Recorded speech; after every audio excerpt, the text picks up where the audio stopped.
Hey guys, make sure you stand till the end. One common mistake people make when replacing fuses relays that can cost you thousands of dollars in repairs. Stay with us, we'll explain what it is.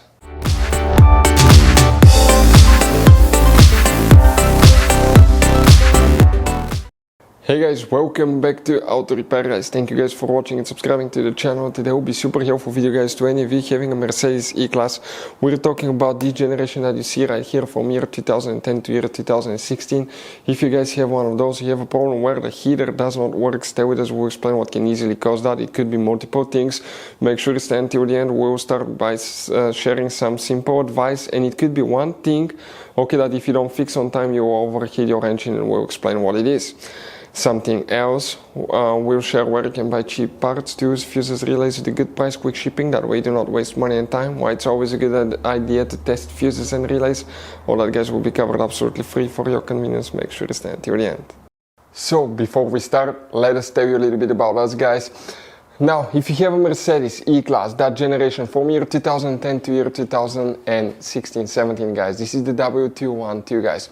We're going to have a video for every single fuse relay on that car, why things do not work, why we're making this one, because we're trying to save you time and money guys. Let's say you're down the road in the middle of nowhere, your car does not start, you need to find where your engine starter fuse relay is located guys, where you can find fuel injection system fuses, fuel pump fuses. All you have to do, come to the channel, watch that video, 1-2 minutes, you're back on the road guys.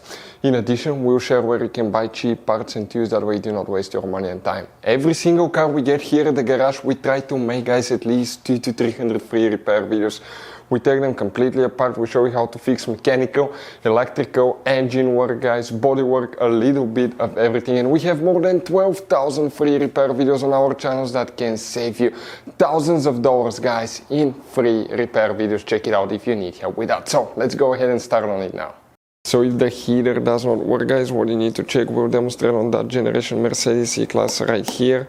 This is the same generation guys, but that model is produced before the facelift, that is the facelifted version. First we'll need to check the climate control fuse, make sure that it's good, because bad climate control fuse will cause the heater not to work. So we need to go ahead and open the hood. Here on the driver's side we have a fuse box under this cover here next to the brake fluid reservoir. Open it and you'll find the main engine fuse box with a layout like this one. Before we guys continue, let's explain quickly why it's always a good idea to test fuses and relays.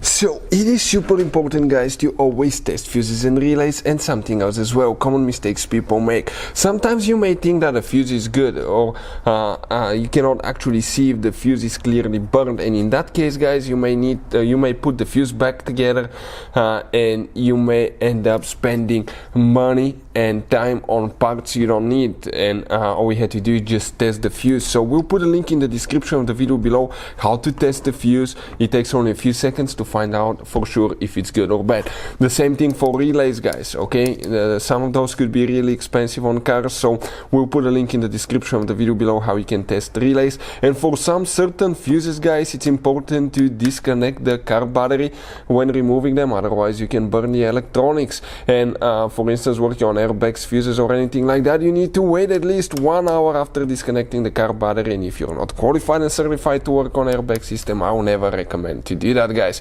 But when disconnecting the car battery guys, okay, common mistake people make, it's important to know which battery terminal you reconnect first. If you do it the wrong way, you can burn electronics modules. How we know about that? We burn before the traction control module on BMW that cost us $2,000 guys. So we'll put a link in the description of the video below which battery terminal to disconnect first. Check it out for your convenience. Here guys, what we need to check for the heater if it doesn't work, one fuse. Oh, and by the way, if you need to buy any fuses, relays, parts, tools for Mercedes or any car at a good price, quick shipping, we'll put a link in the description of the video below. Check it out. You can guys save quite a bit of money. Here we need to come to that upper section right here. Next to the fuses you see numbers either on the left or the right side. Here they're on the right side. We need to check fuse number 12. The number is listed right next to it. That's a climate control fuse. Now other things that can cause the heater not to work, guys. Okay, it could be a thermostat that is stuck open. If the thermostat malfunctions, let's say it's in open position, it will allow the coolant to flow freely between the radiator and the engine, and on a cold day or highway driving, the coolant will not get warm, and as a result the heater will not work. It will be cool, it will not be warm and hot air coming out of it. Another thing, if that thermostat fails in closed position, you can overheat the engine and practically destroy it. Another thing, check your coolant level. If you're low on coolant, first you can overheat the car, but second, your heater may not work correctly as well. Always check the coolant, okay, on a completely cold engine and cooling system. Let it sit overnight, next morning check the level, otherwise if it's hot, it can spray and it can severely burn you. Another thing, guys, that you need to check. So we check the coolant level of the thermostat. If you want to see how to test thermostat, we have videos on our channels that will explain that.